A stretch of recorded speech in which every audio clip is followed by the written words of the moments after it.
The views and opinions expressed on this program are those of the participants and do not reflect the views of BronxNet or the program underwriters.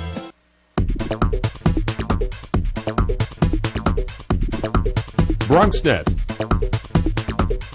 Your voice, your views, your vision.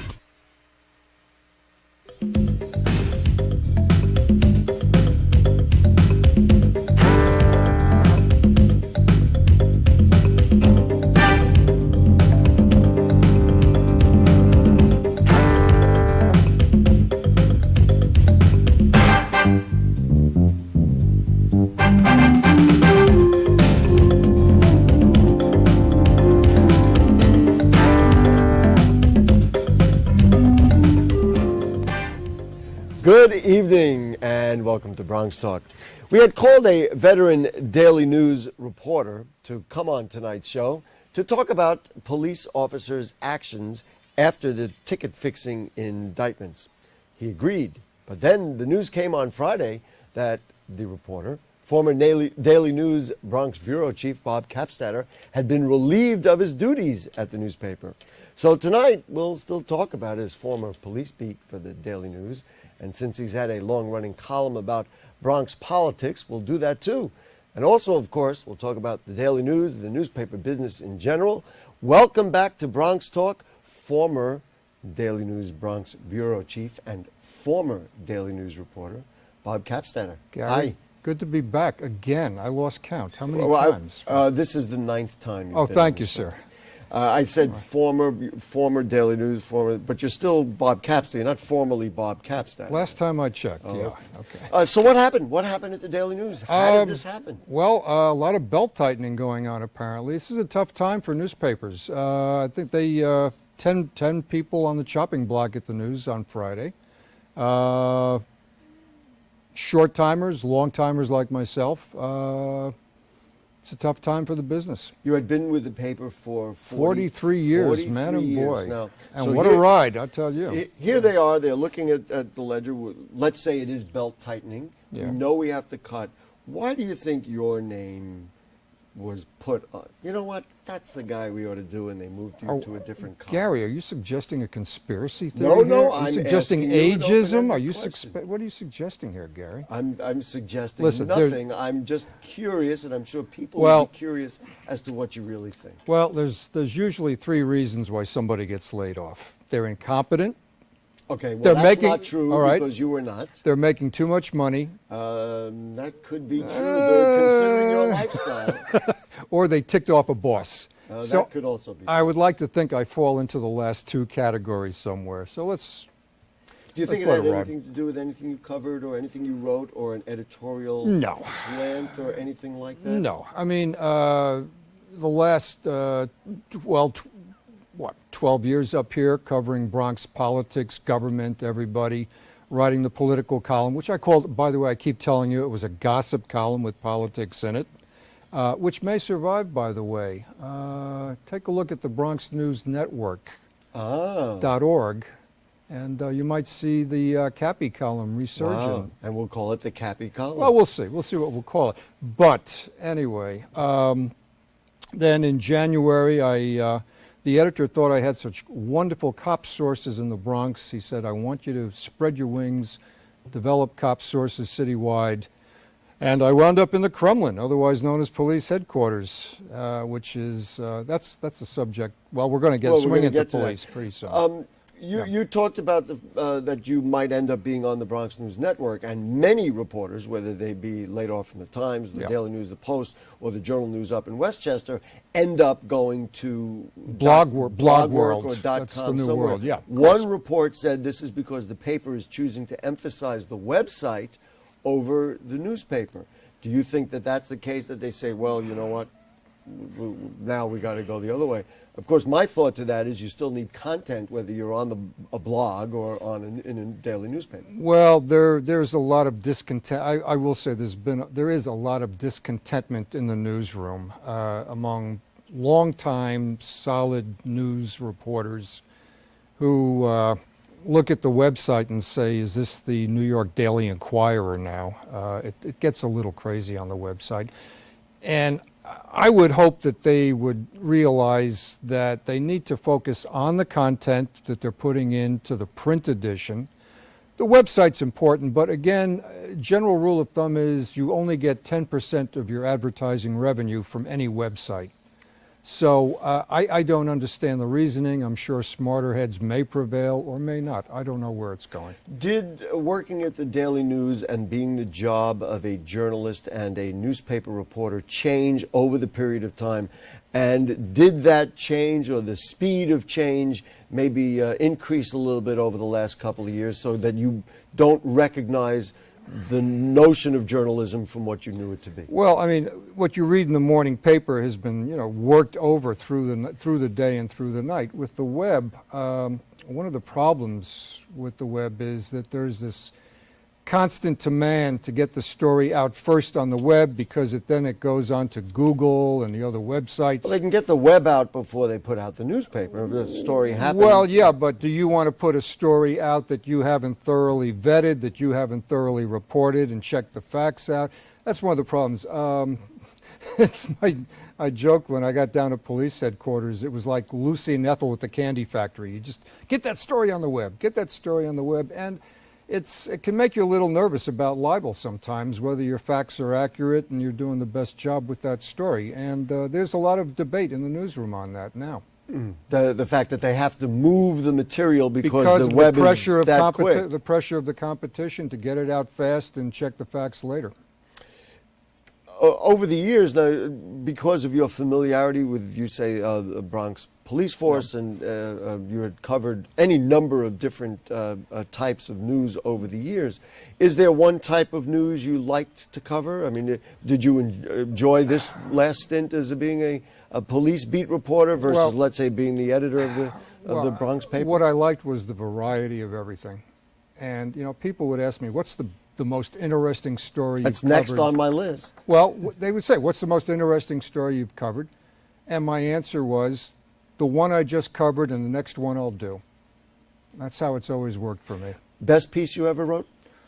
Is there one? Is there one? Did you ever count and see how many? Oh, Lord, it would have to be in the thousands. But I can tell you my shortest lead that I ever wrote was about Mayor Koch. Okay. Oi. You probably couldn't get one other than the O. You couldn't get one shorter than that. Some subject may come up in conversation, and I'll say, "Oh, I remember when that guy got shot, or this politician got indicted." Most memorable moment on the beat somewhere. I'm looking for a little something that would be interesting. I really can't give it to you, Gary. It's just all floating there. It's funny stuff, dangerous stuff, important stuff, people that have helped get indicted sometimes. Characterize covering the Bronx versus maybe covering other parts of the city. Well, I think that would be interesting to our viewers. Well, it's like any other borough. I ran the Brooklyn bureau for many years. I think many people would not know that. Well, there you go. Back in the late 70s and 80s, and I would tell the reporters there, and as I would tell the reporters in the Bronx when I was running the bureau, that you have to treat the Bronx as a city. You have to cover it like a city. Find the heroes, the villains, find out what's going on with government, with services, what people in the neighborhoods are interested in, what their problems are, what their gripes are. That's how you put out a good local newspaper. The notion of a column, and you called it a gossip column, seems to be disappearing from newspapers. Now, there may be big columnists, but the way that you had yours structured with little snippets gave you an opportunity to say things or suggest things about some people that maybe a straight news report would not have done. And they let me get away with it. They did let you get it. Now, again, some have suggested on the blogs and elsewhere that maybe you said the wrong thing about the wrong person. No, I doubt that. I do recall there were people in the Bronx that weren't particularly fond of you. Well, I must have been doing a good job. I remember one in particular. There was a press conference after an election, I think it was, a special election. Now Senator Diaz, Reverend Diaz, called Rev. out Bob Kappstatter. And made a point of that. How seriously do you take those things? Give me a characterization. We're of talking those about kinds of things. First of all, we're talking about politicians here. How seriously can you take a politician? And by the way, the Rev and I patched things up the night of his son's election as borough president. I said, come on, we went off to a side room and I said, listen, you lied to me not once but twice, and it wound up in the paper. That's what that was about. That was about. An old time, you do not lie to a reporter. You lie once and I can't say it, it's a family TV show here. You lose, I'm not you so lose sure something. about that. You had rather famously called... And we buried the hatchet. We said, I'll try if you will. One of those deals. Naomi Rivera ever forgive you for calling her Snooki? I don't know. She's never said it to me. But you know what? Usually I go after people that, how do I put it? I'm not alone. I'm not alone in my opinion about certain people and that don't pass the particular smell test about how good a job or a bad a job they're doing. In other words, so that's a way for you or any reporter to interpret something that's out there and translate that. Yeah. As far as Bronx politics and covering Bronx elected officials, does the elimination of this column in the Daily News, now maybe it will appear somewhere else in the Bronx News Network, otherwise, does that not hurt the Bronx because then there isn't kind of the fifth estate, as it were, to review what's going on in politics and kind of be as a watchdog? I think you just answered your own question. This is an unfortunate trend, which I would editorialize, an unfortunate trend in the news business, I think, is that we have many fewer columnists or of this nature, people giving people something to think and talk about. Silenced voices, and I think, I think that is a sad situation. And this is emblematic of that, potentially. How did writing the column change over the years? Same or different? Was it very much the same? I think I got more confident in what I could say and who I could knock around. Favorite editor? I know you're a big fan of many of the writers in the Daily News. Favorite editor? Pete Hamill, of course. When Pete was named editor and walked into the newsroom, I call it like, it was like the Wizard of Oz going from black and white to Technicolor. Pete was a dream editor. He needed a little more time to get a feel of the place. He knocked heads with the publisher, Mort Zuckerman, a little bit, and I think Pete needed a few more months, and the paper would have really thrived. I guess maybe there's a badge of honor to some degree to say, well, I was so much of an old newspaper guy, rooted in the old traditions, and now those traditions are somewhat of a bye-bye. Well, look, I mean, tradition aside, I mean, you're still going out there to throw questions at a guy to get the answers. Then you go back and you shove a subject against a verb and hope you find a fancy adjective to go with it. We're going to cover some of the other issues that I know you're dying for me to do that. But you covered a number of borough presidents in the Bronx. Going back to Freddie Ferrer and Adolfo Carrion.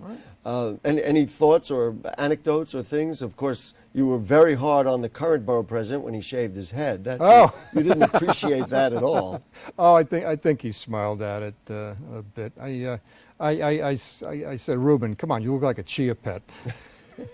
You and I were reminiscing. But I like Ruben, by the way, a lot. I like him a lot. I think he's doing a good job. You and I were reminiscing before that your first appearance on this show was you came aboard with Adolfo Carrion. That's right, when he was a district manager. That's right. I guess we could segue that into a discussion about Bronx politics. Sure. Do you think he has a future in politics? There are rumors very recently that he's going to run for mayor. I sort of discount the mayor thing. I mean, there's talk about first Latino mayor kind of thing, but I think it's a little too late to get in gear for that one, for that race. I know he's been looking at the controller's race. There might be an opportunity there. Does he have enough of a track record based on perceptions of him in the Bronx to mount that? I mean, we know that reportedly he has $2 million in his war chest. It's probably more like 1.5 or so. Okay, so he has 1.5, right, but that's still some significant. decent bucks. But does he have the kind of support to say, well, I did this in the Bronx, these people still support me, and all of them would come out and vote for him? Unfortunately, he seems to have lost a lot of traction. He went down to Washington to work in the White House as an urban affairs director. Then there was a bit of a, let's call it a contretemps over his house on City Island and some work an architect did on it. You reported on that, I assume, somewhere along the way? Oh, of course. But then he got, because of that local controversy, he got basically put in the basement of the White House. He got sidelined. Now he's regional director for the Federal Housing and Urban Development Company department up here. Mm-hmm. But he hasn't managed to really be out there, getting that name out there. He's been doing local stuff, trying to push his name out there. So I guess the sum total here is you don't know that he has that kind of citywide appeal. He's going to need to get a lot more traction going because the election is next year and it's getting real late. What's out there? There's a lot of talk of all also, different kinds of movement, and I have to add very quickly, well, John Liu, the current controller, who's rumored to be running for mayor, might just sit this one out and stay in place, which would kill Adolfo's shot at running for controller. So, what's coming up in the Bronx? You were here for a number of different Bronx Democratic leaders, certainly Roberto Ramirez and Jose Rivera, and now Carl Hastie. Right. What do you see on the horizon in Bronx politics? Any movement? Do you want to give us a little crystal ball prediction? Well, the state races are coming up: Assembly, State Senate, Bronx surrogate race next year, this is the judge who doles out assignments to administer to lawyers to administer estates of people who leave without wills.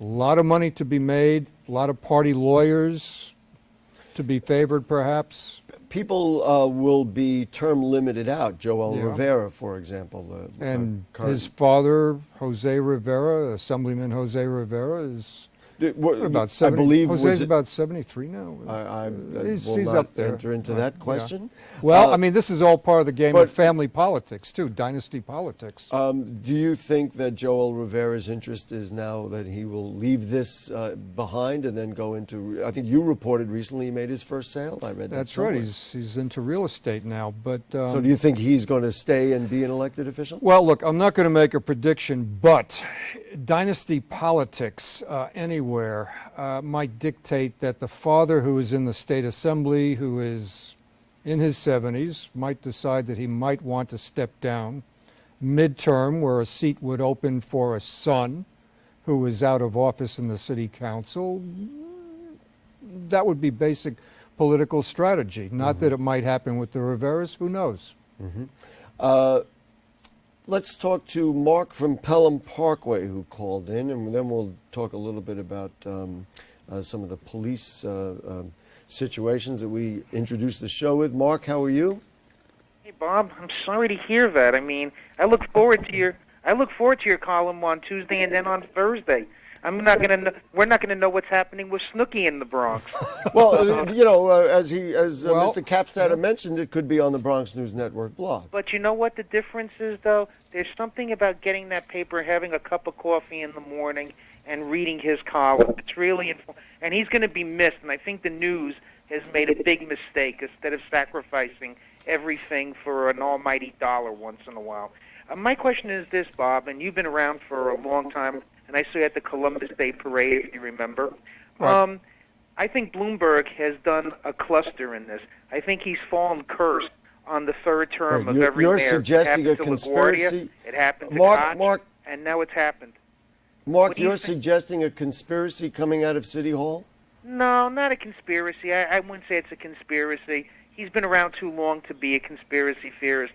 But I think Bloomberg has hit the curse of a third term, and it's destroying him. You're looking at what it's doing to Kelly, what it's doing to the police department. You think that you just overstay your welcome? Because don't forget, when Bloomberg ran, he said He was the only person who could save New York. Do you really believe he's saving New York now at this point? All right, so thank you very much, Mark. We're asking for Mark? a review of Mayor Bloomberg's a third term. It's been a bumpy one. It's been the third term curse. I give him an 85 on this An term. 85? 85. What's Let's good be, and what's let's not be kind. Well, the police department, for starters, Is? I think he's given Ray Kelly a little bit too much lead on his leash. Having covered police headquarters and having seen the inner workings, this is the most paranoid police department I have ever seen in Even 43 more so, years or in even business. more so than, let's say, Bill Bratton. Or, Bill Bratton was great compared to Ray Kelly. There's just so much paranoia among commanders in the police department. Afraid of what? Of Ray Kelly. Of Ray Kelly. They're afraid to talk. One of the first things I did when I got to police headquarters was buy a throwaway cell phone in cash with no name on it so I could talk to my sources. That's how bad it has become in the police Because department. you didn't want to have phone numbers. Well, micromanage, yeah, traced or- exactly, traced. Wow. There's a terrific amount of micromanaging in the department.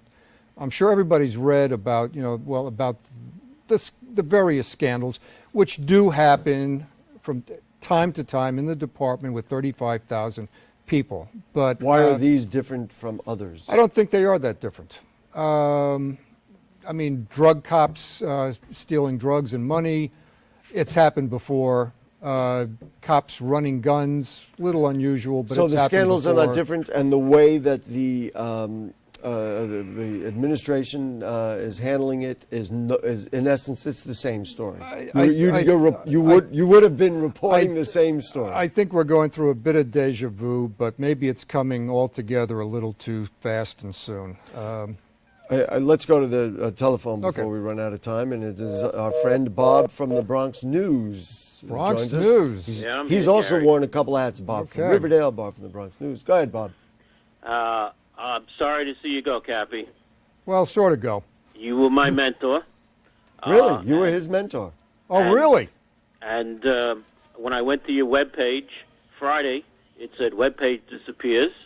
I noticed that. I hate to ask, what web page Well, is you know that? what? It's my column webpage. But it's funny. We're going into a new software. I say we. The Daily News is going into a new software system, and they had major problems. And the column wound up showing up on the web Thursday. So maybe they ran it one day and then it disappeared. So, I Bob, did do you have a put- question or Yeah. other Yeah, I comment? did put a piece on my blog about you, and you're in my column, and I found the link to your column, which I put up. Oh, good. Bob, do you All have right. another question or comment? Okay, as far as Joel Rivera, he said to me that he wanted to stay in politics. Okay. And I look for him to be with the Quinn campaign to be somewhere in there. Well, My you know, question- Bob, the Daily my News is question looking to for Kathy a is, Bronx the Seabrook- columnist. You might consider throwing your hat into that. The Seabrook trial started today. Yes. Yeah, What Larry. do you see happening, and is he going to pull down Quinn?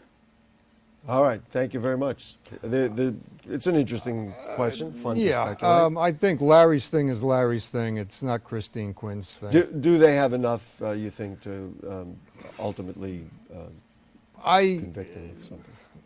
I But it's covered. very hard to predict that. I'm sorry. That's all right. I covered federal court for a lot of years in my early days, and usually when the feds indict you, the best thing you can do is negotiate a good plea deal. So they rarely indict someone unless they think they really have the goods on you. I don't know, Larry. So we shall see what we shall see. And Larry- the other Larry- part of his question was a political one. Yeah. Is his association with Christine Quinn so strong that she will be connected? If you're asking my opinion, no, I think she can easily divorce Yeah, herself I mean, from we're that. talking about funding to nonprofits that she gave to Larry, that she okayed for Larry, but I think it's a tenuous link, and I don't think she said, "Here, Larry, take this money and go put it in your pocket." I mean, that just didn't happen. What did you think of the police officers protesting the indictment of the cops and the ticket-fixing scandal? I think they made a big mistake in the way they presented themselves. And someone told me today, by the way, they were shouting at some people online getting their food stamp benefits or something, their EBT, whatever that is. And people said, oh, but what happened was those people online were cursing at the cops, so the cops were cursing back. But either way, they should not have The PBA did been as itself a raucous. disservice, is what you're saying. Yeah, they should not have been as raucous. And them saying that, being able to take care of a ticket for a relative or a friend is, quote, a courtesy. Or what one of the things they're suggesting Well, is that it's coming down from the top, and if those guys do it, why are you blaming us? Or if those guys are asking us to do it, why is it us? All right, how much time do we have? Not a lot. Okay, well, this has been systemic in the department forever, okay, forever.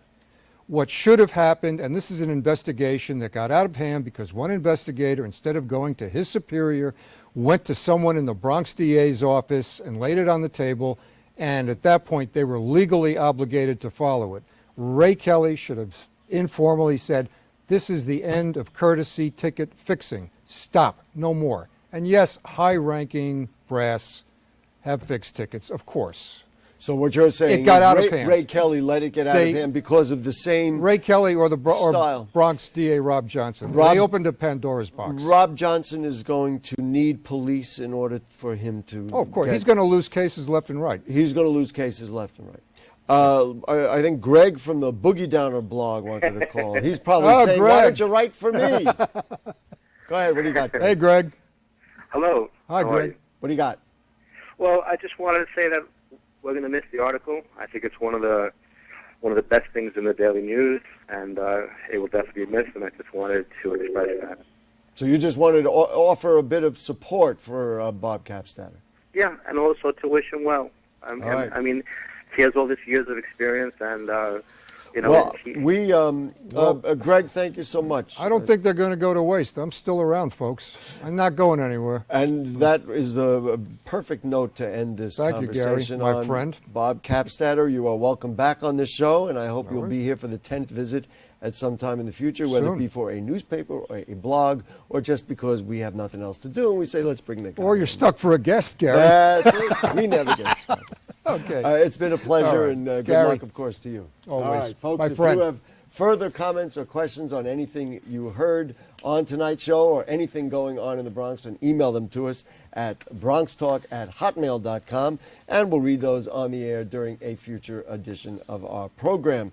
Of course, archives of Bronx Talk available at bronxnet.org. This guy watches them all the time. Oh, yeah. You click Bronx Talk on the right-hand navigation bar. Next week, we'll be back Monday at 9 o'clock, as always, for Bronx Talk, now in our 18th year. Special thanks to producer Jane Folloro and our director, Michael Arias, and Dina, and everybody else who works on the show, and to Bob Kappstatter. Thanks for coming on the show so often, and to you, good night. Not bad. Not bad, except the fact that the IFB died, and that's why Jane.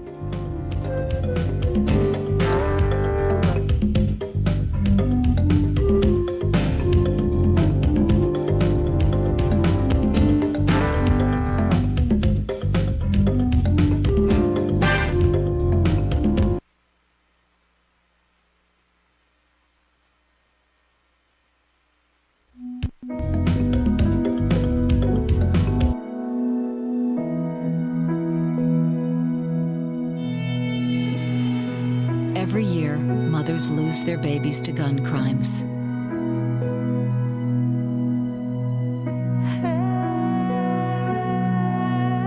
You'll always be your mother's baby. So before you commit a gun crime, think about who you'll leave behind. Gun crimes hit home.